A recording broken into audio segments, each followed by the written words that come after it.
Greetings, Hacksters! Welcome to another Tuesday. We've got an awesome Hackster Cafe for you. Today it is Tom Fox. Welcome, Tom. Hello, Alex. How are you doing? Not too bad. I'm really excited to get to catch up with you because we've met a number of times through one of your various endeavors, which is Music Tech Fest, but also in the capacity of Hackster and Vulpestruments, and you've also sent me this thing that we're going to talk about. And this is actually the previous version. There's a new one. That's the prototype. Yeah. Prototype. I know you said that earlier, but I was distracted, and now I'm extra excited about it. So then the real one though is coming out on Kickstarter soon, and we're gonna. Cool. Let's take a look at that real quick. So, how would you describe yourself? Myself, I mean, first of all, Horrible question. Yeah, thanks. I mean, I'm an educator. I'm a full-time teacher here in England. I'm a maker. I've been building and making things for decades, over a decade, a long time. I'm a musician. It says, 16 years on your LinkedIn for. Oh, is it? There you go. Yeah. Well, yeah, there you go. 16 years. I had to check. Crikey. I'm a musician, a creative technologist. I just love building and making and experimenting and finding new and interesting ways to interact with things. So primarily my work has been music-based, but as a teacher, I bring a lot of that into my teaching and education. This is my classroom at the moment where I am. So cool. Yeah. And you've got a number of different organizations that you're involved with. Yes. There's Vulpestruments, which is... So Vulpestruments is my sort of artist name, but when I started building musical instruments, and I used this name because it was easily Googleable. It's a made-up word, so if you type that in on the first thing that turns up. And my other project is something called Hackster, and we've been running, this is our 11th year, and we are a group and a community of sound artists and instrument builders and sound researchers in London. And we put on like showcase events. So people who've made cool stuff, they'll come to our events and show off what they've made. And we've been lucky enough to be invited to some big events in London. So places like Tate Modern have got us in to curate things. The V&A have had us in. We have done stuff with Royal College of Music, Imperial College, and Abbey Road Studios, where we got you in to do that as well. So they asked us to help with their very first hackathon, and we got to stay overnight at Abbey Road Studios, which was pretty crazy thinking back about that. Yeah. So that was through Music Tech Fest, right? Well, the Abbey Road one was through Hackster, but I also worked for Music Tech Fest. So I've been doing workshops and educational projects and sort of big Erasmus projects for Music Tech Fest, who are based in Sweden, and they sort of fly me out all over Europe to do these amazing, crazy events. So the one you did in Sweden, in Stockholm, you came over for that one. And that was pretty great. That was pretty ridiculous. That was fun. I was just digging back through. Sorry to interrupt you, actually, I was just digging back through some of my photos and videos from that because I was working with binaural stereo audio recording, and the venue for that was a decommissioned nuclear reactor hall, the reactor hall, and how nuts is that? You had to go in like a lead-lined elevator down like 20 floors and then you go underground into this massive cave. It's which had an organ in there as well, which is that was a really fun event. You got Imogen Heap to perform and talk to us about her work with music technology. I didn't, but yes, she was there.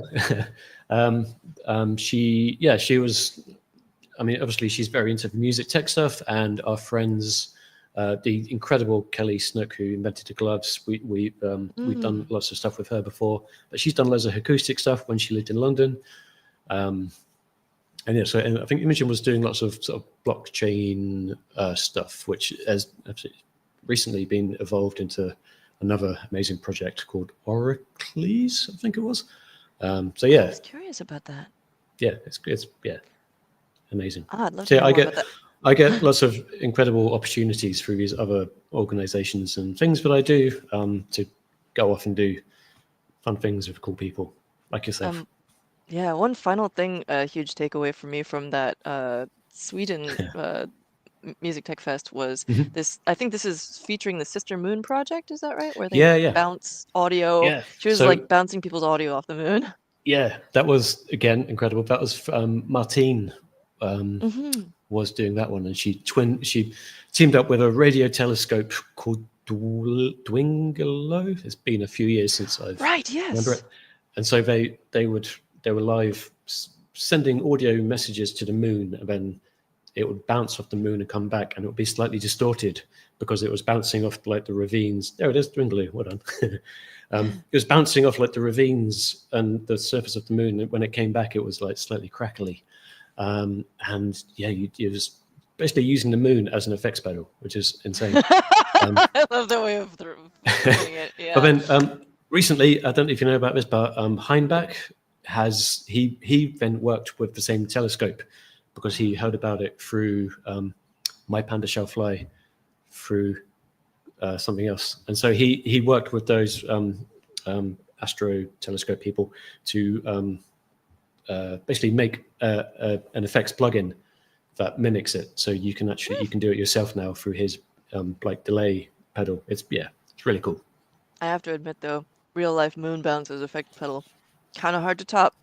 Yeah, yeah, But so let's talk about what you have been up to. yeah. You're involved in all these cool organizations. You run some of them, and you know, just in case you weren't busy enough, you've also been making your own hardware for this stuff, which isn't Yes. that. You've made other hardware for music technology before, right?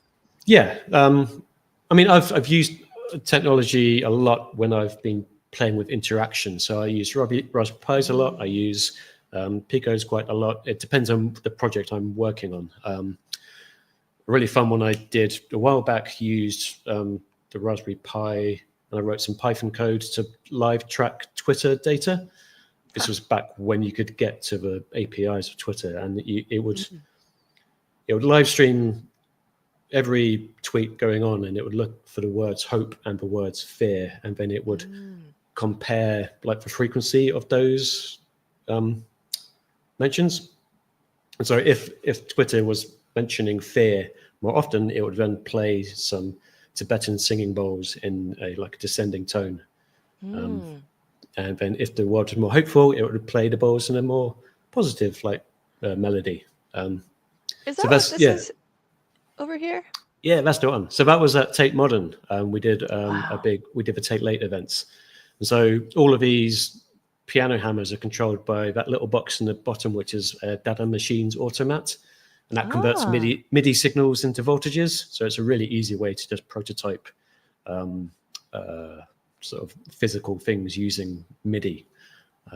Yeah, so that was a really fun project. So yeah, I've used technology a lot, and I love finding new ways to interact with instruments and music and sound making. So that's where my sort of first initial sort of passion for this came from.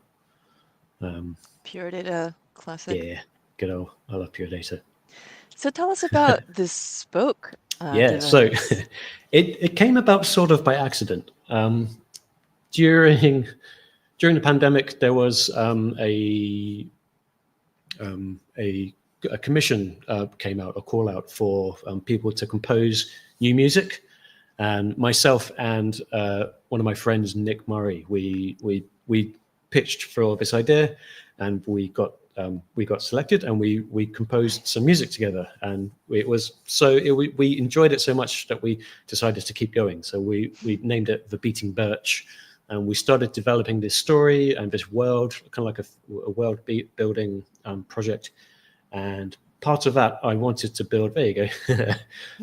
I started building some like little models of this world we were building, and Wow. so some of those visual instruments that we imagined were from this world.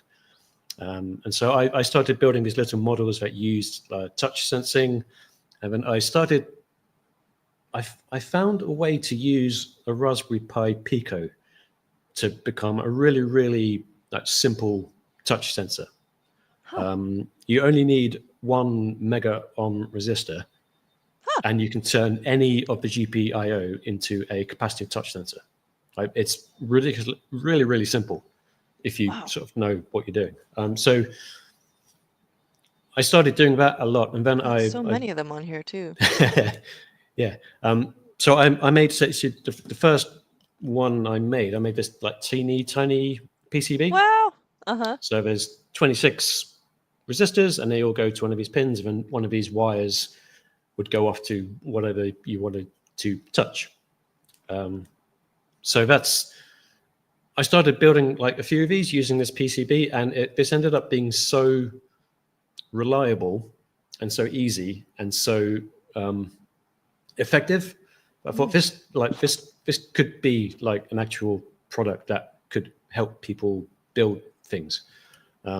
So I started doing it I put my teacher head on as well, my educator head, and thought there's so much potential with touch sensing that's how this project came about. Was I sort of stumbled across a really easy way to make things. So that's sort of how the spoke board came about. Was my me playing around, but then realizing I can use this in my classroom, which means I can get kids to make really cool stuff. But also, this is great for other people like me, other creative technologists, or this could be great for musicians who want to build their own interfaces. This could be a really useful tool for anybody who wants to do any kind of creative computer interaction. So that's sort of where it started. And when I started playing with it more and realized that it's actually got way more potential than I thought, because it does MIDI. A lot of my examples are USB MIDI, but because it uses Circuit Python, just vanilla Circuit Python, there's nothing too complex about the code. It can also act as a keyboard emulator or a mouse emulator. So pretty quick, I realized you could use this to just type things, or you could build a games controller, or you could design your own mouse interface and do just all sorts. So I'm constantly finding new things it can do, and new sort of projects to build with it. And so that's why I thought I need to actually make this and make it a thing, because it has potential. And it's pretty cool.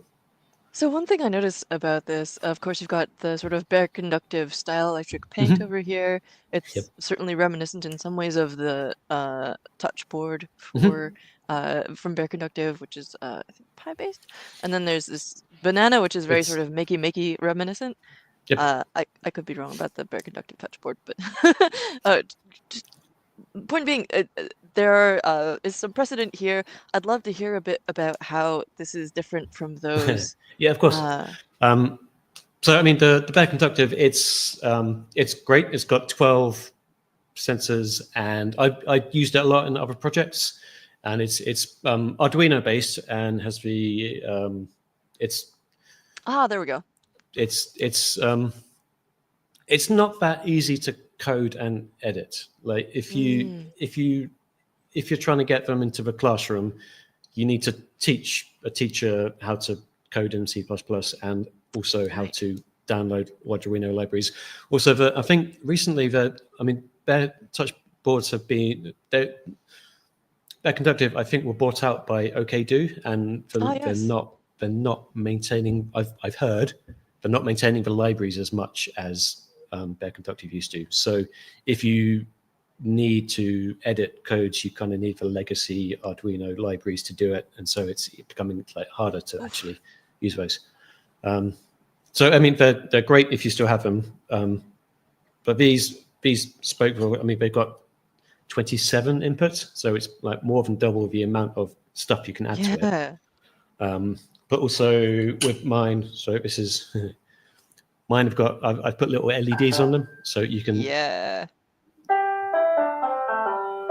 So it's a really easy debug what's going on, so you can see what thing is attached to what. It does. That's so cool. polyphonic MIDI as well, so you can have more than one touched at the same time. Because pixels, you can completely edit what color you want that to be as well. So I've got blue and red because it's quite easy to see on the camera, but that could be a rainbow, or it could be pink, or it could be off, or you can edit those as well. Nice. With the Makey, they're an amazing board, really cool. They use resistive touch rather than capacitive touch. So with the Makey, you always need to be holding a ground cable in order to complete the circuit. So like with the Makey and the bananas, you can like tape a wire to yourself, or you can hold a ground cable and then you complete the circuit. But with this one, you can just come up and touch things and it works. So resistive touch and capacitive touch work slightly differently. And again, I can't remember how many. Demo. Yeah, classic banana. Yeah, that makes a lot of sense though. Like especially with interactive demos, like not requiring people to do one extra thing that's not clear. The self grounding that makes a lot of sense. So again, I don't want to take away from the Makey because it's amazing. No. It's a great tool, great piece of hardware. Mine's just slightly different, and it has more inputs. And I mean, the coding for this, can I show you how easy it is to code? Please. So I'm going to screen share quickly because it uses circuit. Because it uses Circuit Python. You don't need any special IDE to do it. Let me do that.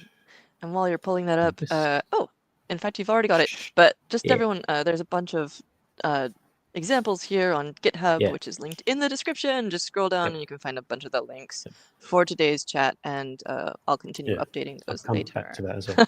So, classic infinity mode. So if can you hear that? Sounds good. Okay. So this note here. This is a note, and I'm going to open up Notepad because we're going to change the code in Notepad. We don't need an IDE. We don't need any special software to change it. That lone note was that first number there, so that's 36. If I touch that, you see that one. If I change the number to, say, 20 and hit save, then that note is now.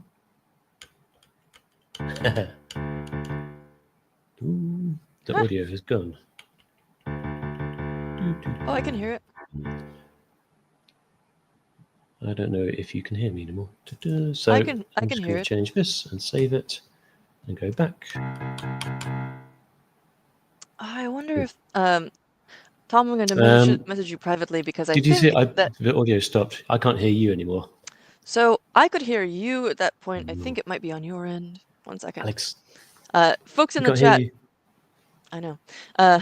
Is it my fault? Have I done something wrong? I think maybe. You're back. I can hear you now. Okay, cool. I was wondering if it might be a thing with your headphones because I could hear your sound coming through at that point. Okay. And cool. But folks in the chat, if you would like to let us know if you could hear Tom or me at that point. So a really, really great thing about this is the code is so simple, but if you can just copy and paste, then you can edit the code. Good. Like you don't need any specialist knowledge. Yeah, for CircuitPython and MicroPython, honestly, I love the fact that you can edit them in whatever. It is sometimes obviously helpful to have like an IDE that just gives you line numbers, but I use Sublime Text, and that gives me, it's a text, it's a code editor, but a text editor. It's really just basically files, and all it does is add line numbers, and that helps a lot. And you can put, syntax highlighting and whatever. But the fact that, like you demonstrated, you only need a text editor. Yeah, and that just breaks down one of the barriers to access to getting into this kind of stuff. It makes it so simple to just start customizing what you're doing, which is ideal. You don't want to get bogged down in having to install a million libraries just to get stuff up and running. Oh, interesting. Yeah. So, do you install any libraries on here? I didn't actually notice. There are two. Just pull this up. There'll be one for MIDI and one for HID. But they're just, again, that's dragging a folder into another folder. Most people can It's true. Folders. You literally it's like a flash device, storage device that shows up over USB, and you just drag it over. Yeah, the capacitive touch stuff is done from one of the native libraries, which is touch.io. So cool. Yeah. This is And so again, rad.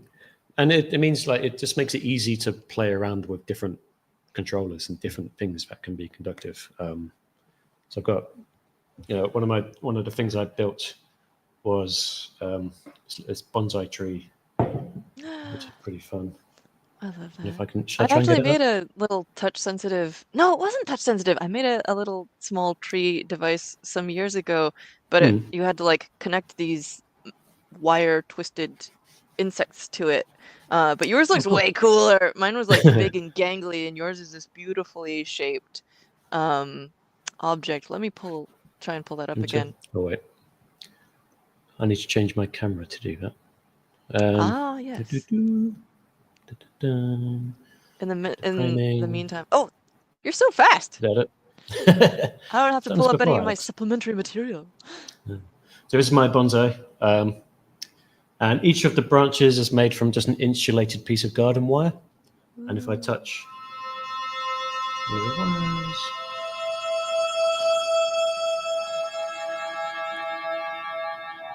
so inside the actual, underneath the soil, there's one of the picos and a bunch of resistors.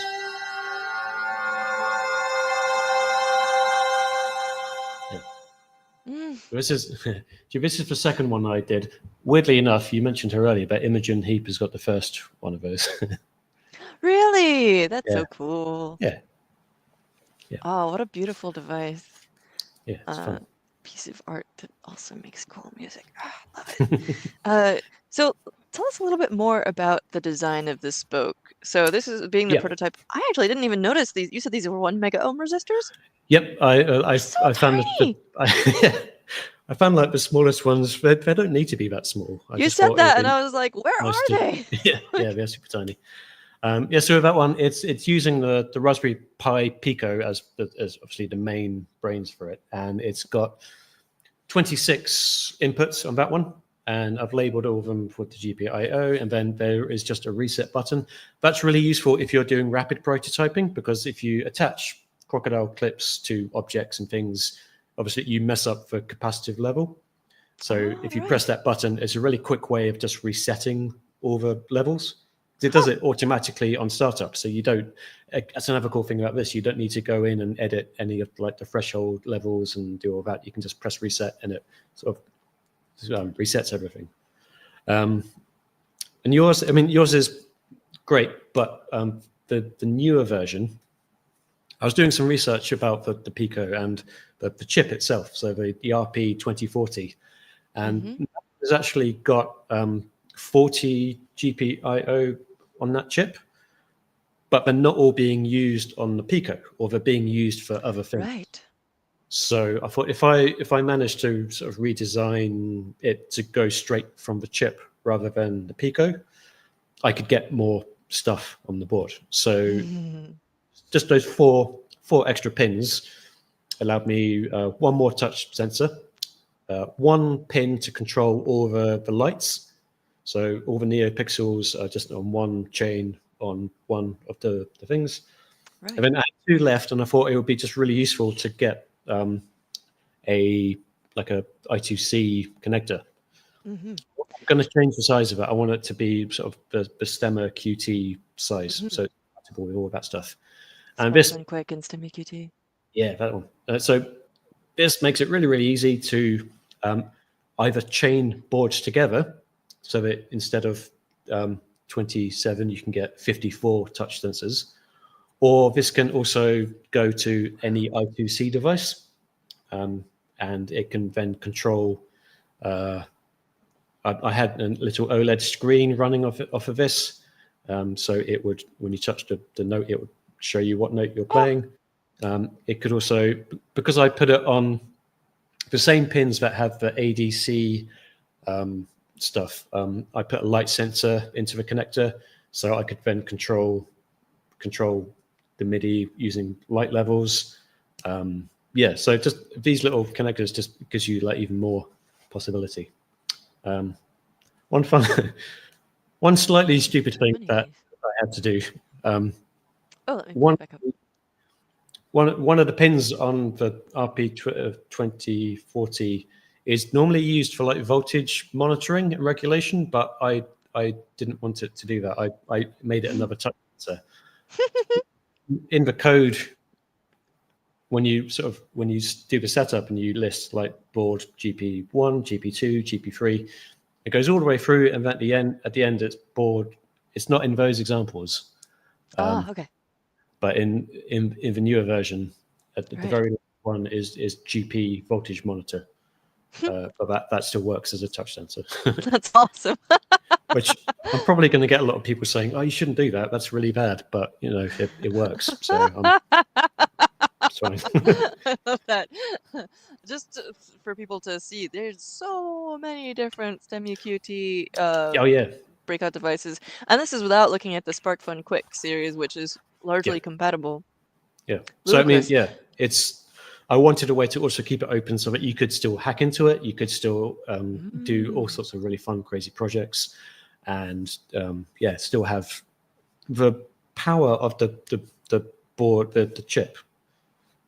I mean, I still find it odd that I managed to make this thing. And the only reason I managed to make this thing is because much cleverer people made it easy to design with these things. So the people at Raspberry Pi, they made this chip so easy to understand in the data sheet, and they gave examples like the minimal use case of like how to use this chip. They've got that in the thing, and yeah, the they people, got this whole exactly that. If you read through that, if you sort of know enough of what you're doing, you can design PCBs using just the chip. And then, I mean, I wouldn't say I'm a coder, but I understand CircuitPython. So the people who develop CircuitPython, because it's open source and there's such a great community, they made it easier for me to make something like this. So it's sort of like, was it standing on the shoulder of giants kind of thing? Like it's because of those clever people that I've managed to sort of come up with this project. It's the basis of our whole community. Yeah. Yeah, love that. And I don't just mean Hackster, obviously, like the community as a whole. Coming back to that, so there's CircuitPython, which is sort of like Adafruit's offshoot of MicroPython. I'm always curious about the reasons people choose one versus the other. Could you tell me? So with MicroPython, you don't normally get the option to like use it as a storage device and open up like a text file in Notepad. So normally with the MicroPython, you've got to use an IDE to get into it and sort of edit it.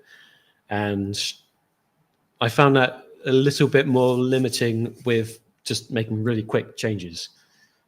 Also, the library, the touch.io library, I know it works in CircuitPython. I can't remember if there is a MicroPython version of it. I'd have to look it up. But I mean, it works with CircuitPython, so I stuck with it. I just find it a bit easier, CircuitPython. Legit. Yeah, that's about it.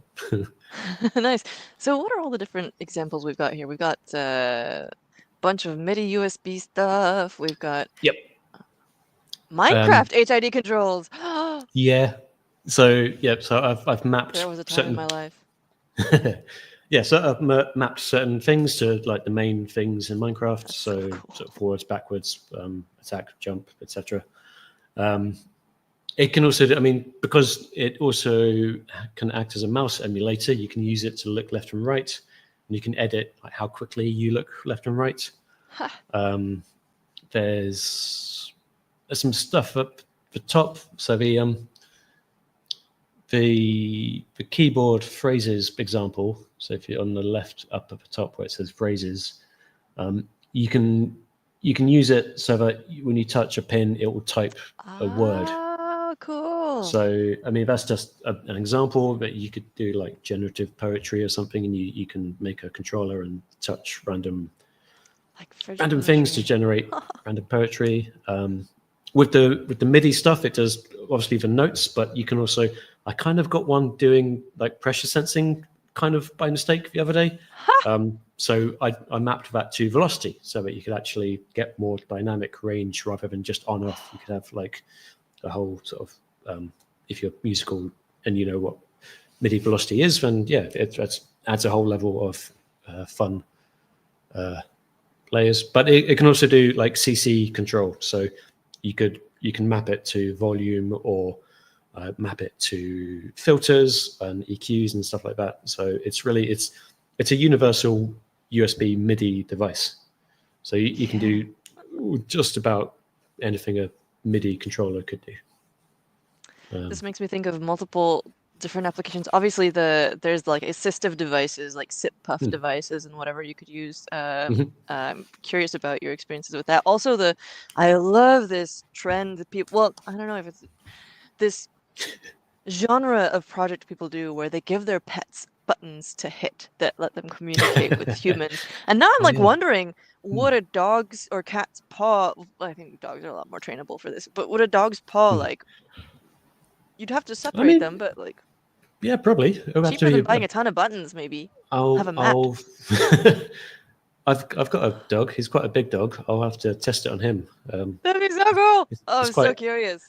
Like there must be different like resistances, maybe because of the thick pad of skin. I don't know. Well, it's not about resistance; it's about capacitance and like how much extra storage you put in the bucket. Yeah. Yes, of course. No, it would. I'm sure it would work. Yeah. Especially if it's a big dog, he'd have big paws. Yeah, he's got big paws. Cool. Yeah. This is so rad. I love this example that you have on the Kickstarter page. Some people. Which one? That one. Here we go. Yes, I've been using it in my classroom already with my pupils. So just with some of the younger ones, just teaching them the basics about things that can conduct electricity, the difference between an insulator and a conductor. But my older pupils who are in year 8, they're currently designing their own interface, basically. Cool. So we just started, so I'll have to let you know how it goes. But I'm coming up with the resources to teach them not just how to build to experiment with materials that work, but also how to edit the code and get into the nitty-gritty of how microcontrollers work. Because we've done loads of microbit stuff, we've done loads of we've done lots of things, but because the Pico is so cheap as well, it's great for school projects because they can build something cool and then take it home. Microbits are great, but they always stay in the classroom because you can't really afford to buy a microbit for every kid that they then take home. So one thing about this is it's going to be affordable. It's going to be not too much. I did have a question around this. So I see that you're using bolts through these connectors to attach the alligator clips too, which does look a lot more stable than the traditional way of connecting them. And obviously the circuit plate iron express, we got these, and like I don't know. I've got that over here actually. Ooh. So I made sure the holes were 5 millimeters, so that cool. So that if you wanted to make it more sturdy, you could just do it this way and have crocodile clip, and then go to the bolt, and then do it that way. But I mean, you don't have to. But this also means you can make it really easy to say like crimp O-rings to it and connect things that way. Again, I want to make this so that it's as customizable and as dynamic as possible. So you could use crocodile clips, but you could also wire things. You could also solder wires to it and make it more permanent. It looks kind of like a zoetrope like that. It does a bit. And so you got this list of educational tools, interactive artworks, musical instrument design, accessibility tools, all this different stuff you could do with it. It's so cool. Let's see. I wrote different connections on my board, on my notes here, but I have no idea why. But I do have another question for you. So the RP2350 has come out, of course, which is sort of an upgraded version of the RP2040. I'm curious about whether you've thought about changing to that, or if there's is it cost? Is there like other stuff around it? Currently, the Touch.io library doesn't work on that one. Oh, good to know. And there's been rumblings about the GPIO, like people having issues with the GPIO of the new one. So I mean, so there's no the newer one. I don't. That's really built for like speed and like really like intense projects, and Yeah. this isn't. I don't think it needs it. So it's not really. It's not about price, but I mean, I know this works, so I'm not gonna change it much. Awesome. Yeah. So Honestly, I that's yeah. I also want to say the I've been working a bit with the team at Pimeroni. Do you know Pimeroni? Yeah. Yeah, they're amazing. They're so much. They're just wonderful, and they're gonna if the Kickstarter does well, which I'm really hoping it does, they're gonna help me actually manufacture it here in the UK, and they've been giving me so much great advice on like just editing the board a bit to make it better for like manufacturing. So again, with them, I think I brought up the issues with the chip because they do so much development with Raspberry Pi and with the chips, and they make so much cool stuff. I just listened to them. Cool stuff. Yeah, so cool. I could just So I mean, Google their tech forever. so so I think they sort of said, yeah, stick to the chip that works, because I mean, there's no need to change it. So yeah. So here's a question. Are you thinking about distributing eventually through Pimeroni or another outlet? Yes. Yeah. I mean, yeah, it's baby steps because it's just the first time I've made something that I think deserves to be out in the world. A lot of my stuff has been just like for me to perform with or to do at events and stuff. But this is something I think should be out there, and they're obviously really knowledgeable about how to get things to market and all of that stuff. So they're helping me so much, and I've got other friends who want to help out, and yeah. So I think I'm taking it one step at a time, but I think it has got potential. Yeah. Awesome. You've got a great listing on here of what materials it works with. So this is both on the main Spokeboard page and also on the Kickstarter. Classic banana. Classic banana. Yeah. In the internet, of course, I think it's originally from Imager. We've got the meme of banana for scale, and in the realm of human input devices, we also have banana for HID. For touching. Yep. Love it. So yeah, what's the weirdest thing that you've seen someone use? Not necessarily with Spokeboard, but with any of these devices. I mean, not weird, but as I was experimenting, I found that you can use non-conductive materials if there is a conductive plate underneath it. So I got some seashells, some like big seashells, and I put some silver foil on the inside with a wire connected to it. So you could just touch the top of a seashell and that would trigger stuff. So you could make like a piano of seashells, or it works through plywood as well. So you could laser cut things, put some conductive foil underneath, and you've got a wooden touch sensor. Wow, how thick of plywood have you done that with? I've done it with 6mm, and it worked with that. Wow. But I think it depends on like how big the conductive surface is. So I put a lot of foil underneath to get that working. Yeah. I mean, it works with, you can get conductive filament for 3D printers. And my friend Gowan Hewitt is another incredible sound artist. He did a workshop with some spokes where he 3D printed some objects and used those to trigger sounds. It's really simple things. Again, I'm going to name drop somebody else, but Fraser Merrick, who does workshops up in Colchester, he did one recently with kids where they just used pencils and they drew, and they used the graphite from the pencil on card is enough to be a sensor. So you can just do really simple things as well. They don't have to be really complex objects and stuff. You can just draw draw sensors. Yeah, this reminds me of the Drawdio project. Yeah. There you go. Classic, but also like Your I'm not sure Google there ever figure was a is so kit quick. for this, but either way, it was a little more intense But you know, again, this was like 2009, so like Yeah. well into the past. Same thing with the Mickey Mickey. You know, I almost feel it's cool to, I think I bring that up in a way of like acknowledging the history more than Mhm. like comparing, because it was a lot around, so like Yeah. 2011 it had already been around for a number of years, so you know. Yeah. And like I mean, especially in our world, technology travels very, very quickly. So like they're amazing boards and they still work, but they're fairly old compared to stuff we are used to. Yeah. So yeah, I think this is like the newer generation. This doesn't use another chip to handle the capacitance. It just does it all from the chip, Yeah. which makes it a lot cheaper to make because it doesn't need multiple components.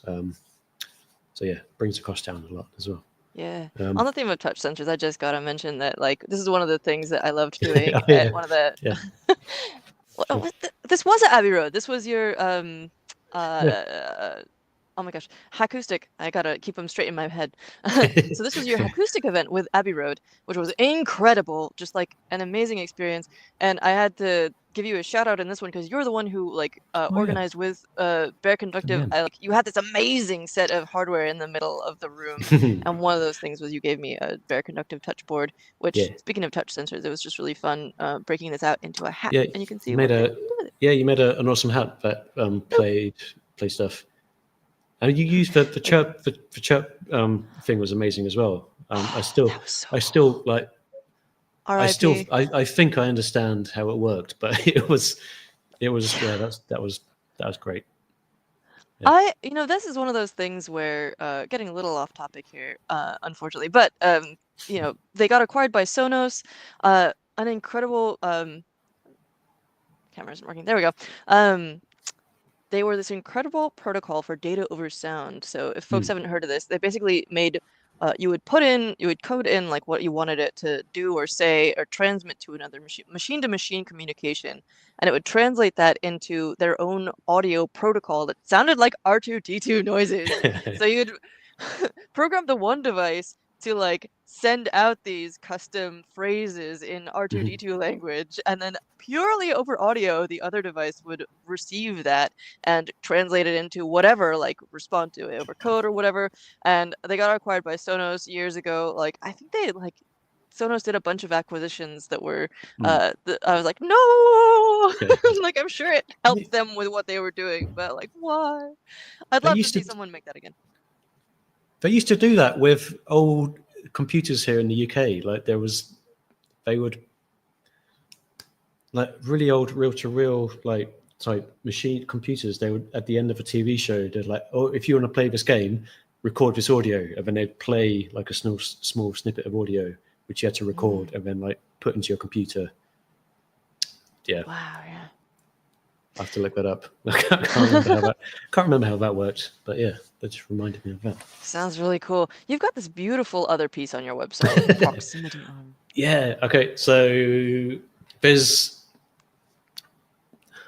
there's a bit of a story of this one, and Hmm. I've done a few projects around this bit of physics. Um, there's a one of the laws of physics is Faraday's law of electromagnetic induction, which is Mm. where you put a current down a wire, you get an electromagnetic field. So if you send an audio signal down a wire, you'll get an electromagnetic field that Way. pulses in the same sort of shape as Oh yeah.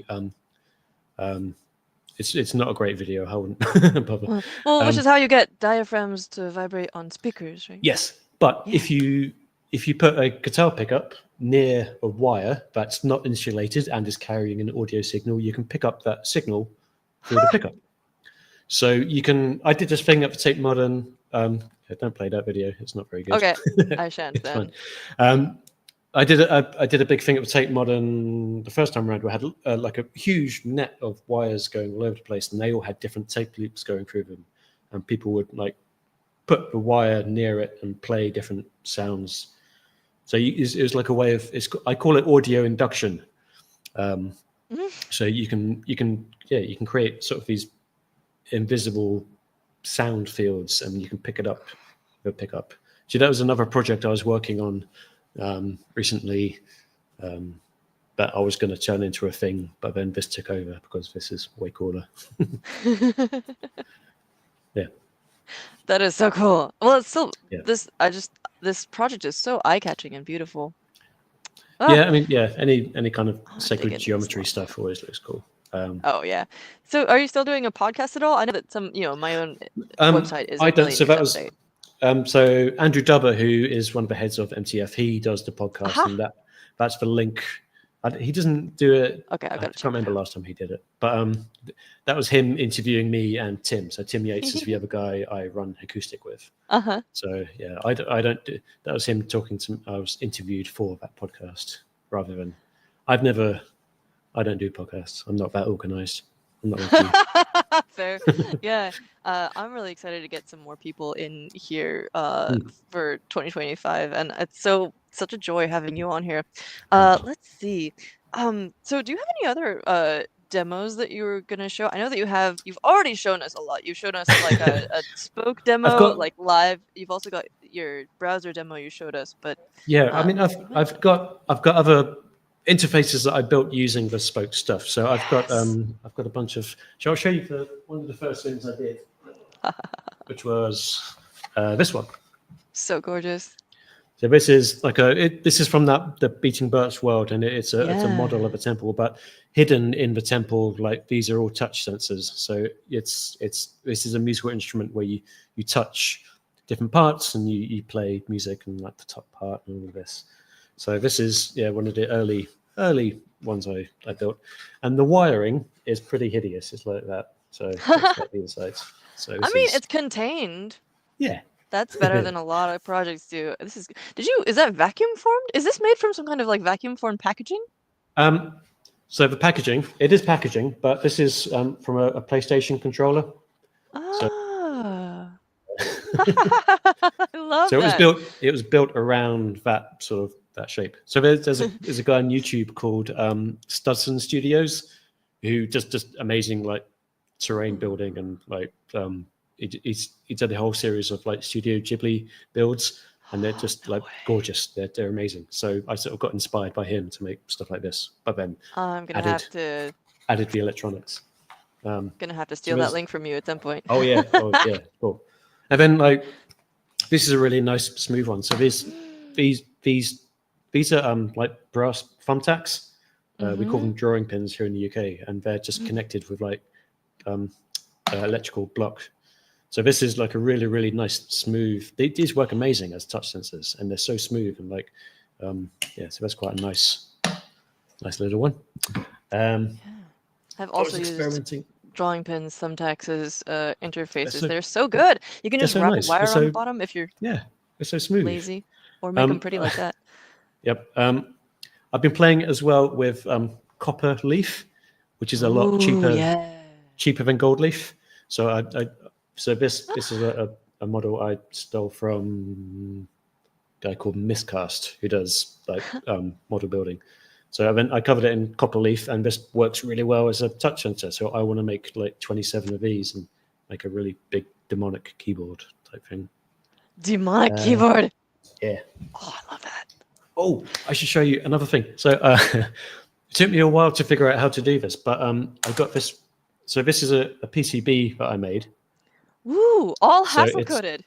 Yeah, they were really confused when I sent the files. It's like, are you sure this is what you want? You don't want like no, trust me. So these holes line up perfectly with Lego.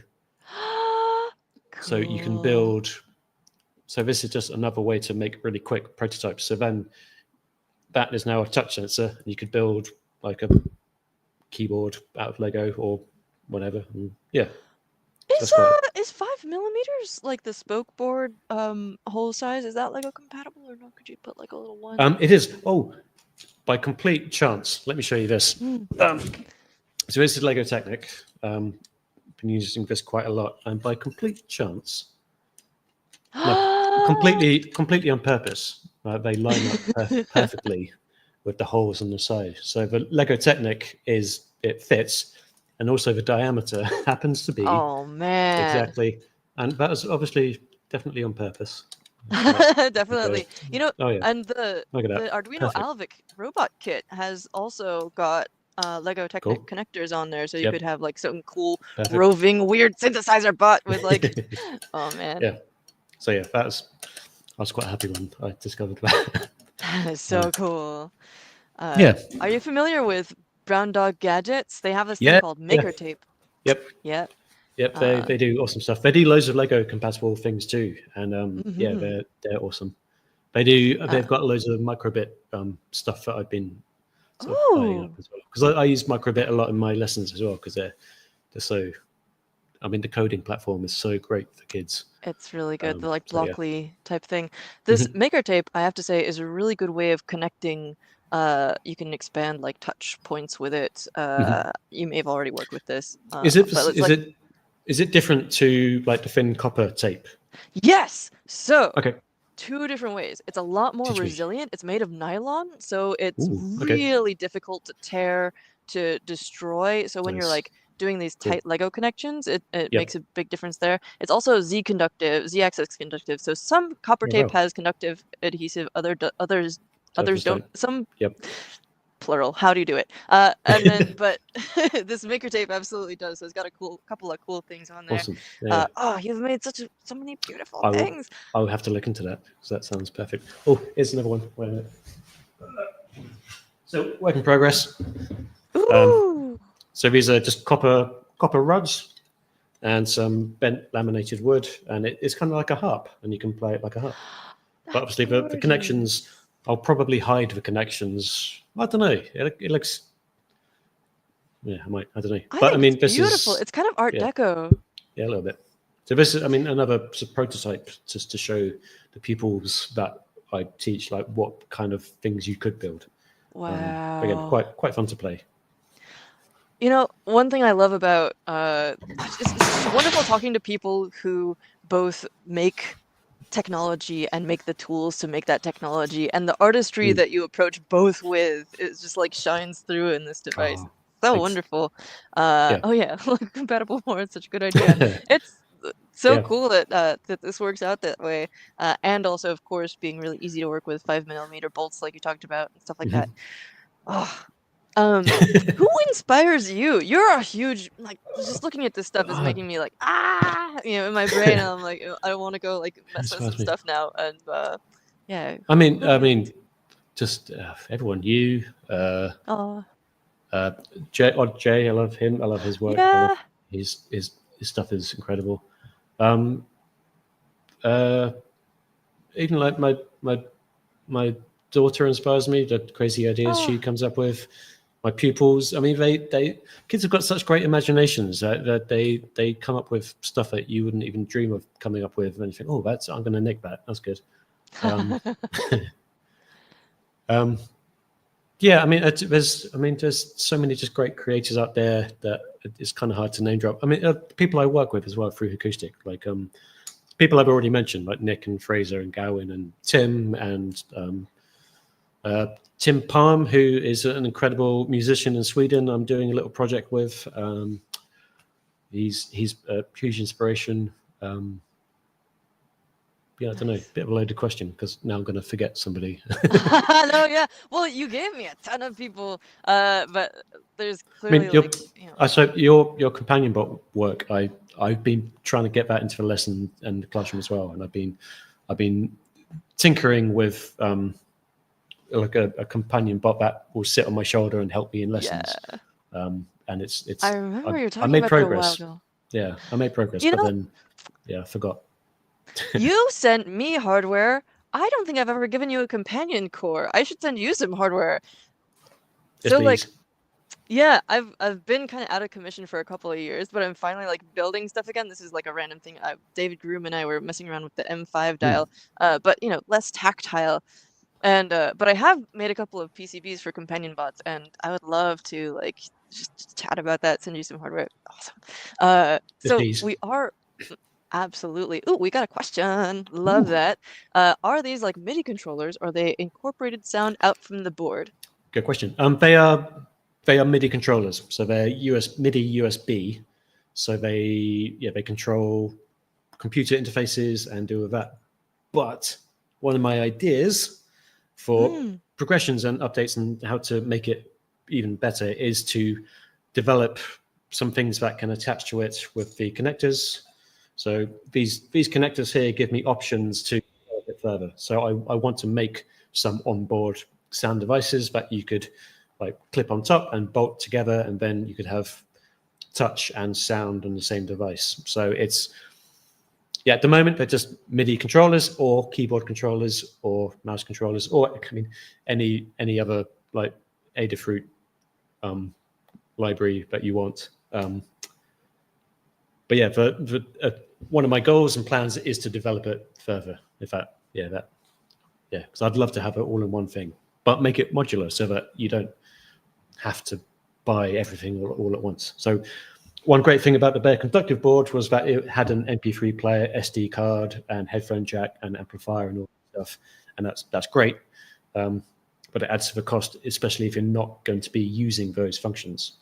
So I think, having a way to add the function if you need it, I think that's the way to go with this. We have another question for need to incorporate some bones into your project.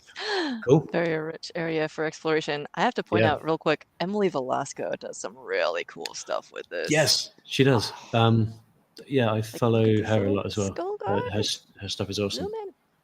Trying to make it bigger. But it hates me. Anyway, these are little like animatronic skulls. You got like spinal, like I imagine a spoke keyboard with this. Oh man.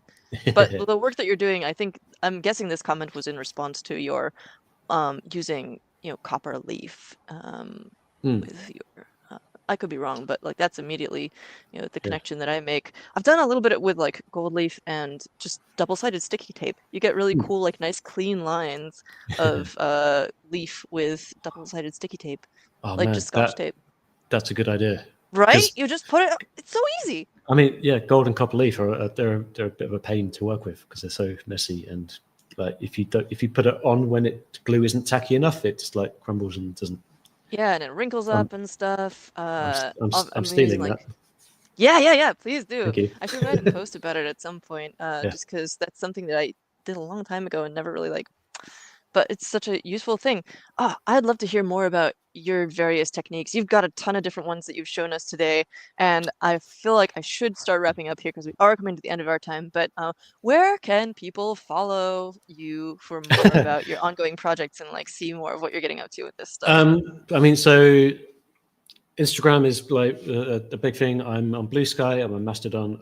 It's a really awkward time to be doing a Kickstarter because everyone's like leaving Meta out of protest for what a horrible human being he is, which is like fair enough. But then I need to market this thing to get people aware of it. So I'm going to be like on all the platforms. I'm begrudgingly on LinkedIn.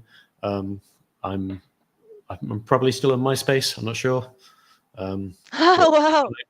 There's nobody there. So I mean, my main website is the Vulpestruments Labs one. There's just Google me. Awesome. I'm around.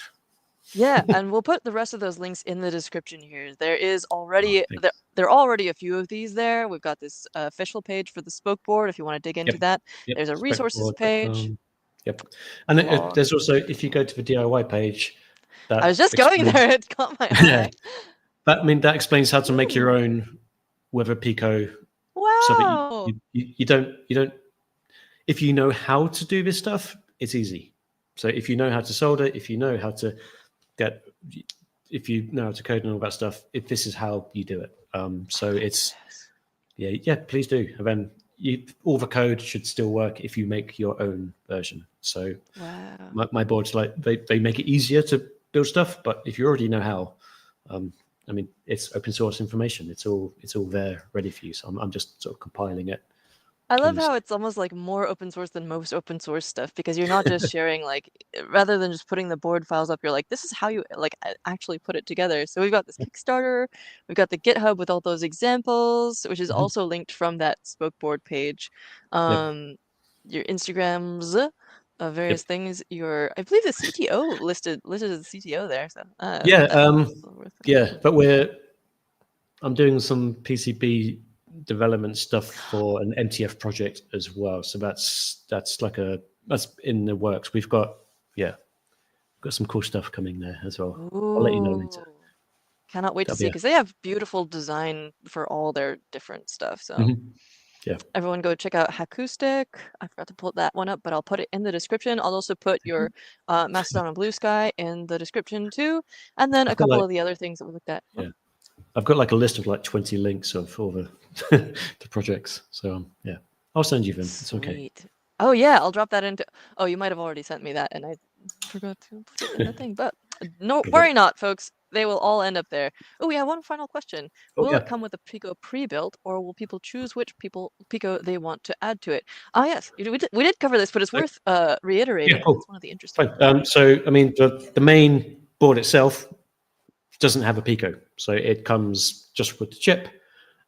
So this is all one unit. It's based off the Pico, the same chip that the Pico uses. So this Like will the come older. with this. Yeah, that's the old version. This is because this has got more functions.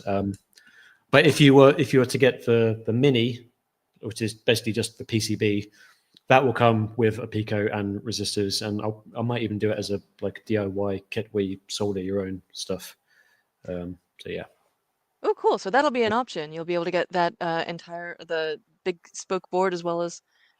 That's Yeah, cool. so like this one is great for prototyping and workshops and all that stuff. But if you're going to be building something like this or the bonsai tree, you want a small thing. Yeah. So there's one big one and then one little one that you can hide for like permanent embedded projects. Yeah, I'm picturing like that orb controller that I've been seeing around. You could totally make one of those with this.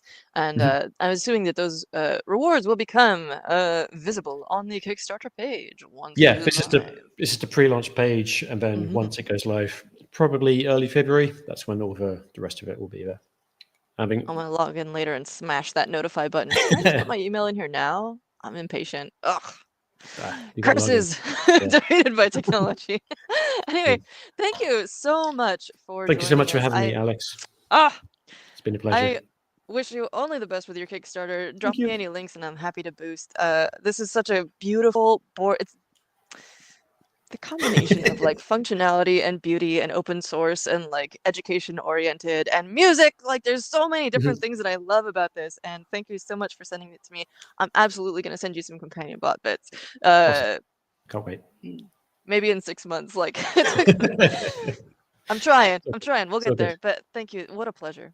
Oh, thank you so much for having me. And yeah, we'll chat soon. Hell yeah. Thank you everyone for joining and hack on.